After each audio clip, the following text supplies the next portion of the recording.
Meine sehr geehrten Damen und Herren, ich darf Sie alle herzlich im Namen des FPÖ-Bildungsinstitutes begrüßen zu unserem heutigen Symposion mit dem Titel „Haben wir aus der Geschichte gelernt?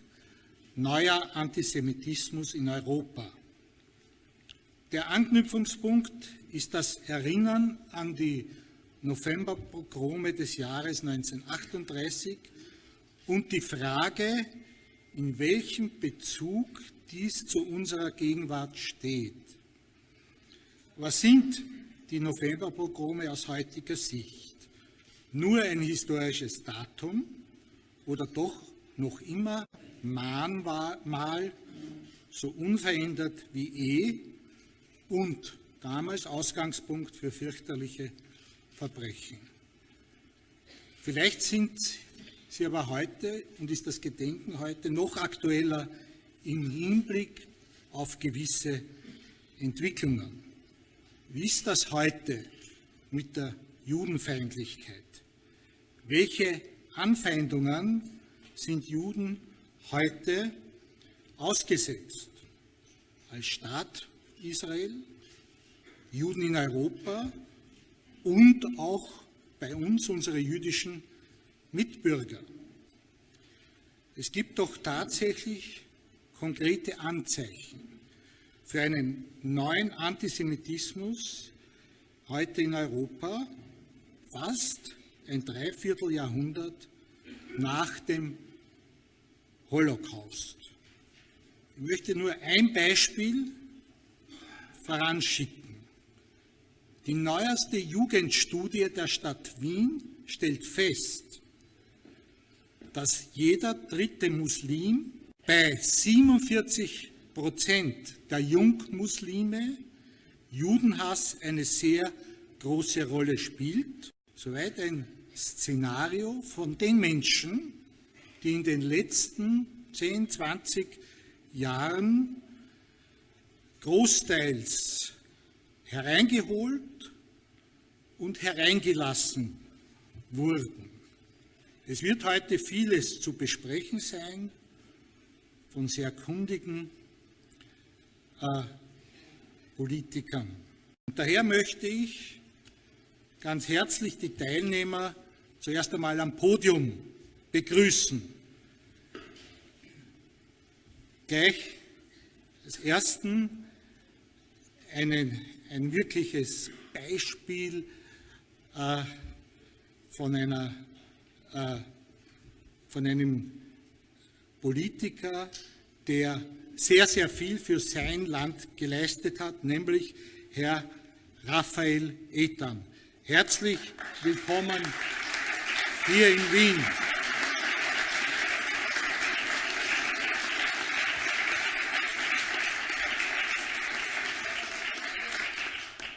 Herr Eitan war Minister und Mitglied der Knesset, ehemaliger Chefkoordinator zwischen Shin Bet und Mossad. Als weiterer Gast aus Israel, der heute an unserer Podiumsdiskussion teilnimmt, ist Herr Michael Kleiner.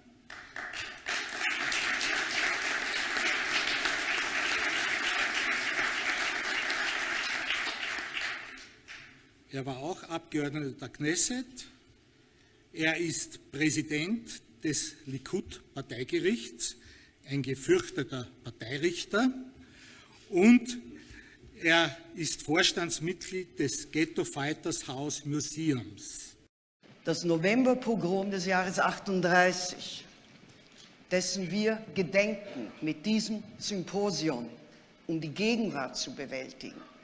Dieses Novemberpogrom war der Auftakt zum Holocaust, dem 6 Millionen Juden zum Opfer gefallen sind. Und ich finde es großartig, dass wir in dieser Runde heute hier nicht nur unseren Präsidentschaftskandidaten haben, nicht nur den Bundesparteivorsitzenden und Clubobmann der FPÖ, Norbert Hofer und Heinz-Christian Strache, sondern wirklich prominenteste Gäste aus Israel. Herrn Rafi Eitan. Herrn Rafi Eitan, er ist eine Legende Israels. Er war einer, der noch in Israel schon im palästinensischen, im britischen Mandatsgebiet quasi zur Welt gekommen ist, in Ein Harod, in einem Kibbutz. Es gibt sogar manchen, der dem Antisemitismus Verständnis entgegenbringt, sofern dieser Antisemitismus von politisch-muslimischer Seite kommt oder solange er sich unter dem Deckmäntelchen des sogenannten Antizionismus heranschleicht. Und das erleben wir oftmals auch in der politischen Debatte und Auseinandersetzung. Einfallstor für Antisemitismus in Europa sind oftmals, und das wird verkannt, linke Parteien. Linke Parteien von Österreich bis nach Großbritannien, wo ja die Labour Party unter Jeremy Corbyn sogar eine interne Untersuchung machen musste, weil aus allen Reihen der Partei haufenweise antisemitische Töne angeklungen sind. Linke Parteien machen letztlich auch die schrankenlose Zuwanderung möglich und auch den Import des islamischen Antisemitismus nach Europa. Und wir erleben hier eine Entwicklung, wo wir einen Riegel vorschieben müssen. Und hier geht es letztlich auch um das Islamgesetz, das in Österreich nicht weit genug geht. Und wir müssen auch Umgehungsmöglichkeiten abstellen, die es gibt. Sonst ist es eine Frage der Zeit, bis in den Moscheen, gesteuert von der Türkei und Katar, ja, antijüdische und anti-israelische Töne eben nicht die Ausnahme, sondern die Regel werden.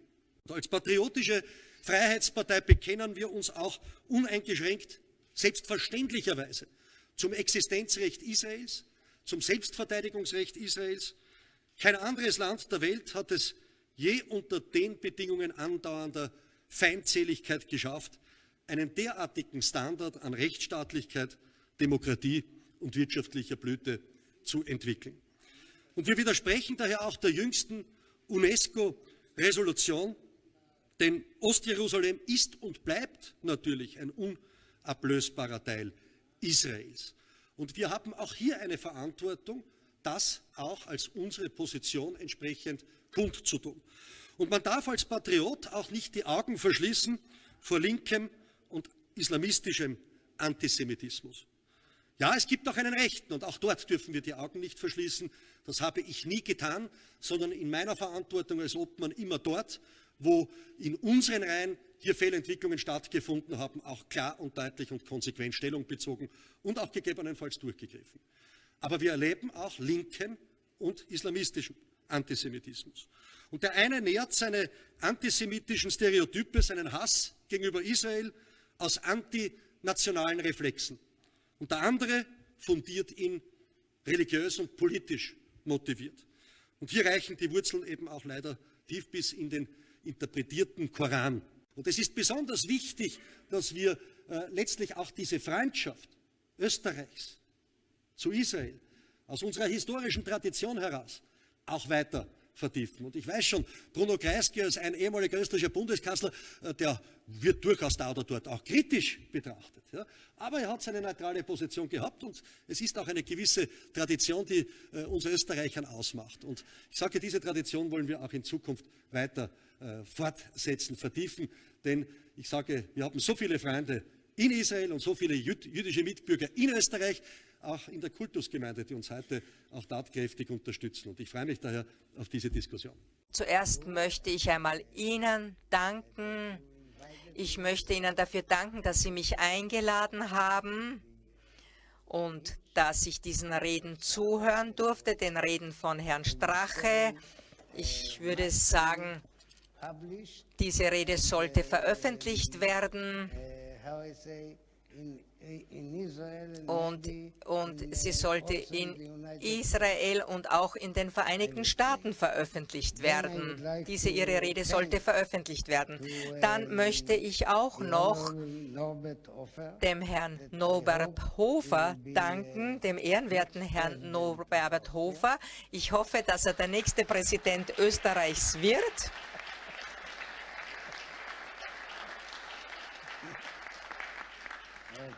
In der Gegenwart,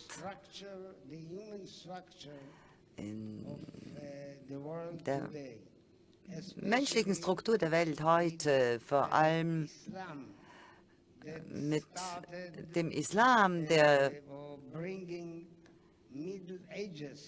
begonnen hat, wieder das Mittelalter in die Gegenwart zu bringen. Sie haben uns religiösen Krieg gebracht. Zu einer Zeit, wo andere Religionen so etwas schon längst vergessen haben. Und das bedeutet, dass wir in den nächsten Jahren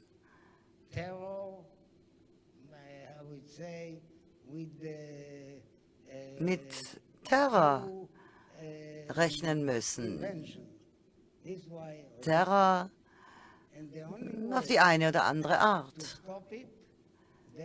Und die einzige Möglichkeit, diesen Terror zu stoppen, ist, wenn wir eine globale Polizeimacht ins Leben rufen, die alle Gebiete besetzt, aus denen die Terroristen kommen.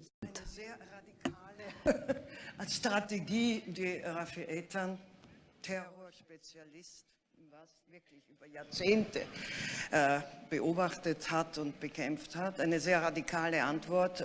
In der EU sehen wir eigentlich bei uns das Gegenteil. Man ist nicht bereit, hier zu eigentlich militärischen Mitteln zu greifen. Also dieser Gedanke ist weit weg. Ich möchte jetzt aber Herrn Kleiner fragen. Wir haben es ja mit einer ganz unterschiedlichen Strategie zu tun. Auf der einen Seite gibt es ein Wiederaufleben des Terrors unter dem antizionistischen sozusagen, mit dem antizionistischen Motiv. Gibt es hier überhaupt einen Unterschied zwischen Antizionismus, Ihrer Meinung nach, und Antisemitismus, oder nicht? Offener Antisemitismus, wie in der Vergangenheit, der gegen einzelne Juden gerichtet ist, ist out. Aber es gibt jetzt wesentlich gewähltere Formen des Antisemitismus, die in sind. Das ist eine anti-israelische Haltung, eine andere zionistische Haltung. Und das ist eine gute Verkleidung für all diese antisemitischen Haltungen, die nicht gestorben sind. Antisemitismus verbirgt sich heute hinter dem militanten Islam. Der Antisemitismus nützt islamische Initiativen. Erst letzte Woche haben wir von der UNESCO-Entscheidung gehört, die gegen die Juden und die Israelis gerichtet ist. Und was machen die meisten Politiker in Europa? Sie haben einfach sich der Stimme enthalten. Sie haben nicht mitgestimmt. Und das wird dann gefeiert. Und das ist die neue Form des Antisemitismus. Ich möchte hier anknüpfen.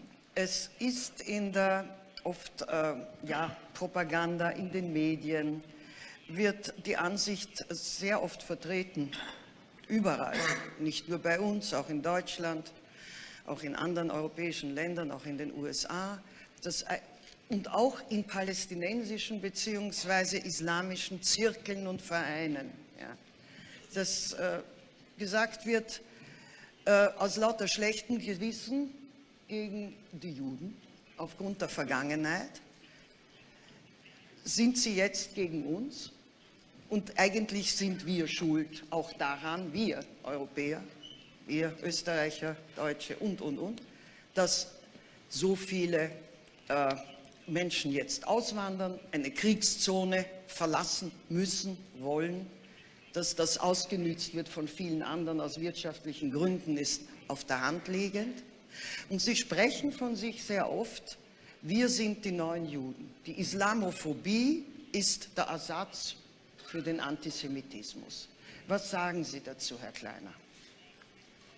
Okay, the fact is that when actually the world recognized the right of the Jewish hat das people Recht des to have a jüdischen homeland in Volkes anerkannt, eine Heimat in Palästina zu haben.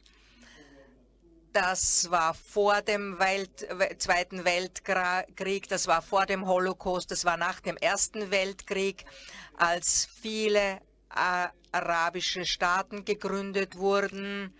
Und der Völkerbund hat damals das Recht der Juden anerkannt, einen Staat in Palästina zu haben. Und es gab Juden, die in dieses Land Israel gekommen sind, die da ihr Land bearbeitet haben, die das Leben dort organisiert haben. Und es waren die einzigen, die damals dieses Leben in Israel organisiert haben. Und unser Recht wurde anerkannt. Und es wurde nach dem Zweiten Weltkrieg wieder neu anerkannt. Und das war bis 1967. Da gab es keinen Anspruch auf das israelische Land. Es gab nur einen Anspruch auf einen Teil Syriens, Süden Syriens. Das heißt, Europa oder die Vereinten Nationen haben niemals dieses Recht, dieses Selbstbestimmungsrecht der Tibeter zum Beispiel negiert. Die Tibeter sind eine sehr alte Nation, sie haben ihre Kultur, sie sind einzigartig, wie auch zum Beispiel die Kelten. Aber niemand hat eine Entscheidung getroffen. Das heißt, man hat dem Dalai Lama ermöglicht, von Land zu Land zu geben. Man hat Mitleid mit ihm gehabt. Aber auch die Palästinenser hatten bis 1967 nie das Recht für sich beansprucht, eine Nation zu sein. Das heißt, bis 1967 war deren Land in arabischen Händen. Es war ein Teil Jordaniens, es war ein Teil Ägyptens. Es gab keinen palästinensischen Staat damals. Sie haben auch nie darum gefragt, Palästina zu gründen. Und einige der Leute geben das auch zu. Sie haben ja gesagt, aus Propagandagründen ist es nicht gut zu sagen, wir ein Teil Syriens sind oder ein Teil Jordaniens sind. Wir müssen sagen, wir sind ein eigener Staat. Das waren Propagandagründe. Das war das einzige Motiv, das wirkliche Motiv der Vendetta, der Sondetta. Das wahre Motiv der Palästinenser ist, gegen Israel zu kämpfen. Denn sobald sie Frieden mit Israel schließen würden, hätten sie keine Motivation mehr. Und die Tibeter haben auch keinen anderen Platz in einem anderen Land, wo sie, und auch die Palästinenser sind in Jordanien vertreten und sie sind ein großer Teil Jordaniens. Und manche sagen auch, Israel wurde in Deutschland gegründet, oder man sagt, Israel sollte in Deutschland existieren, sie sollten einen Staat in Deutschland haben. Und das ist schon sehr erstaunt, wenn das von den Leuten kommt, die mit den Nazis zusammengesessen sind, die mit Hitler zusammengesessen sind und die versucht haben, ihn überzeugen wollte, dass er die Juden loswerden soll und sie nicht nach Palästina schicken soll, sondern sie umbringen sollte. Als wenn die Araber, wenn die Palästinenser und viele Flüchtlinge, die hier sind, viele Migranten hier, die sagen, sie sind die jetzigen Juden. Sie sagen, Islamophobie ist eine neue Form oder ist wie Antisemitismus. Das heißt, die Juden waren immer sehr loyal den Ländern, in denen sie waren. Sie wissen, im Ersten Weltkrieg haben sehr viele Juden im Heer mitgearbeitet. Das heißt, sie hatten zwar ihre jüdische Religion, aber sie sahen sich als deutsche Patrioten. Und sie wussten, dass die Juden zu ihren Festen in ihren Gebeten auch immer sagen, Gott schütze auch die Länder, in denen wir leben. Das heißt, die Juden haben auch immer für den Schutz, für die Sicherheit, für das Wohlergehen des deutschen Landes gebetet. Sie haben das 33 gemacht, sie haben das 34 gemacht.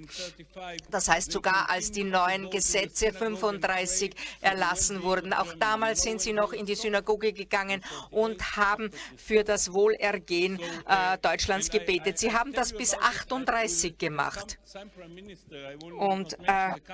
Und es gibt auch einen Minister, ich werde jetzt nicht sagen, in welchem Land, aber da gab es einen Minister, der abgelehnt hat, in der Stadt eine große Moschee zu bauen. Und dann hat die jüdische Gemeinde eine Synagoge gebaut.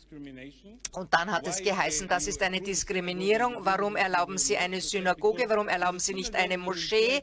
Und dann hat er gesagt, ja, aber in der Synagoge beten Sie für mein Land. Und in der Moschee werden Sie den Menschen beibringen, wie sie unser Land ändern, wie sie die Natur unseres Landes ändern werden. Hans-Christian Strache, beobachten wir so etwas in Österreich wie einen strukturellen Antisemitismus hier von Arabischstämmigen, von Migranten? Gibt es so etwas? Haben wir das hier und wie kann man dem begegnen? Ja, grundsätzlich erleben wir schon einen strukturellen Hass auf Juden im Allgemeinen und einen Hass und eine Ablehnung eben auf den Staat Israel. Und das nehmen viele Menschen, die aus islamischen Ländern zu uns gekommen sind, mit, weil sie das über Generationen dort auch mitbekommen haben. International gibt es ein Schlagwort von einer arabisch-palästinensischen internationalen sogenannten Grassroots-Vereinigung. Diese hat 3 Kürzel. BDS. Boykott, Desinvestment, ja, und Sanctions. Das ist eine große Bewegung, die eigentlich auf ein World Social Forum zurückgeht im Jahr 2005, die dann von vielen arabischen Organisationen, die unterstützt werden von Muslimbruderschaft, von Financiers und so weiter aus verschiedenen auch arabischen Ländern, aufgegriffen wurde und die unter anderem fordert, dass man die UNO-Resolution der Generalversammlung, sage ich dazu, ja, das ist was anderes als eine UNO-Resolution des Sicherheitsrats, aber in der Generalversammlung, die eigentlich fordert die Umsetzung der UNO-Resolution 194. Und die verlangt nicht mehr und nicht weniger als die Rückkehr der palästinensischen Flüchtlinge in Israel, nach Israel, ohne überhaupt, in das gesamte Land. So. Jetzt meine Zusatzfrage dazu. Ist das eine Bedrohung, diese Bewegung, für den Staat Israel? What do you say? Also is that BDS, Boycott, Disinvest and Sanctions, a grassroots organization campaign worldwide to isolate Israel in the international community? Womit man Israel in der internationalen Kommune, in der internationalen Gesellschaft isolieren kann. Ist das eine wahre Bedrohung für Israel? Ist diese BDS eine Bedrohung für Israel? Nein, ich würde Nein sagen. Israel ist ein hochentwickelter Staat. Und Sie wissen ja auch, wir haben ja auch sozusagen neue, hohe Technologien entwickelt. Ich war selbst daran beteiligt. Ich habe zum Beispiel in der Medizin Errungenschaften erreicht. Ich habe in der Landwirtschaft viel erreicht, weil wir wussten ja, vielleicht haben wir zu wenig Nahrungsmittel. Und wir untersuchen viele Möglichkeiten, wie wir zum Beispiel mehr Gemüse anbauen können, wie wir mehr Weizen anbauen können und so weiter.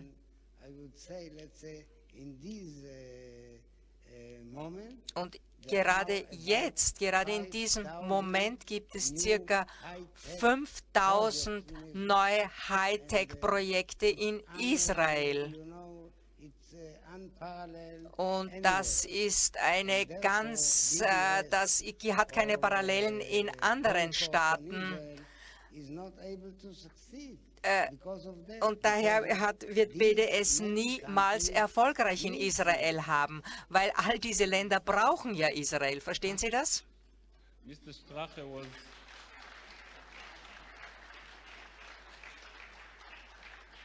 you know whom the BDS are hurting? Und wissen Sie, Palestinians. BDS hat ja auch eine Beziehung zu Palästinern. Das heißt, denn dieser Boykott funktioniert ja nur Judea and Samaria. als Boykottierung von Juda und Samaria. Und Herr Strache war unser Gast in diesen Fabriken. Und diese Fabriken werden von Juden geleitet, die dort leben, aber viele Arbeiter sind lokale Araber. Und diese lokale Araber verdienen in diesen jüdischen Fabriken wesentlich mehr, als sie zum Beispiel bei Jobs in Palästina verdienen würden. Und die Anzahl der Araber, die davon leben, sind 25% der Bevölkerung. Das heißt, wenn dieser Boykott wirklich Erfolg hätte, würden diese Fabriken geschlossen werden und diese Araber, um die sie sich angeblich so kümmern, würden ihren Job verlieren. Das heißt, es ist eine falsche Propaganda. Es gibt keine eine Erklärung dafür, nur die Erklärung, die wir schon erwähnt haben, es ist eine neue Form von Antisemitismus. Und Sie können natürlich sagen, ja, natürlich sind wir nicht perfekt, aber es ist nicht nur Israel, das vielleicht Menschenrechte verletzt. Zum Beispiel in Syrien wurden in den letzten Monaten viel mehr getötet als in all den Kriegen zwischen den Arabern und den Juden. Aber es wurde nicht verurteilt. Und wer wird verurteilt? Israel wird verurteilt. Und wenn Sie jetzt wieder sehen, der Lebensstandard dieser armen Menschen, die wir angeblich schlecht behandeln, da geht es zum Beispiel um Babys, aber gerade die Erziehung zum Beispiel oder die Ausbildung ist jetzt sehr viel besser. Zum Beispiel jetzt in Samaria gab es keine Universitäten. Jetzt gibt es dort 20 Universitäten und Juda und Samaria. Und die Leute dort, auch die Araber, leben viel besser.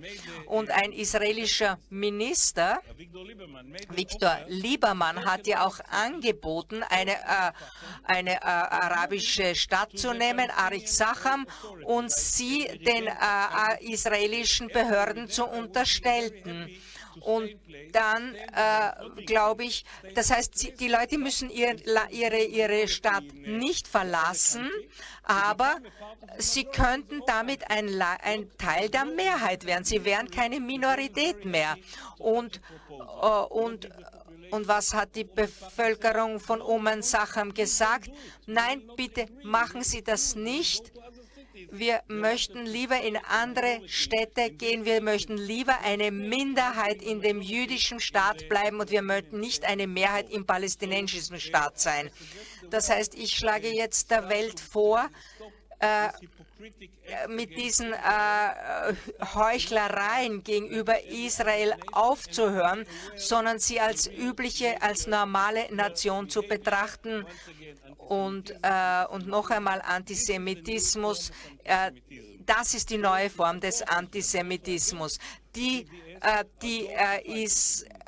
Israel unterstützen, die gegen BDS sind jene, die wirklich Antisemitismus bekämpfen. Ich möchte, da die Zeit schon ein bisschen fortgeschritten ist, eigentlich eine Abschlussstatements suchen. Wir haben natürlich in den Nahostkonflikt hinein diskutiert. Das ist anders gar nicht möglich bei so einer Runde und so authentischen Politikern, die hier sind. Und wir werden den Nahostkonflikt auch in so einer Plattform nicht lösen. Wir können ihn nur andiskutieren. Aber ich kann sagen, wir sind wirklich guten Willens und Sie können eine Botschaft nach Hause, nach Jerusalem bringen, zu Ihrem Ministerpräsidenten. Ich glaube, wenn ein Norbert Hofer Bundespräsident würde und ein Heinz-Christian Strache Bundeskanzler, dann kann Israel sicher sein, dass es hier einen verlässlichen, guten Partner und Freund hat.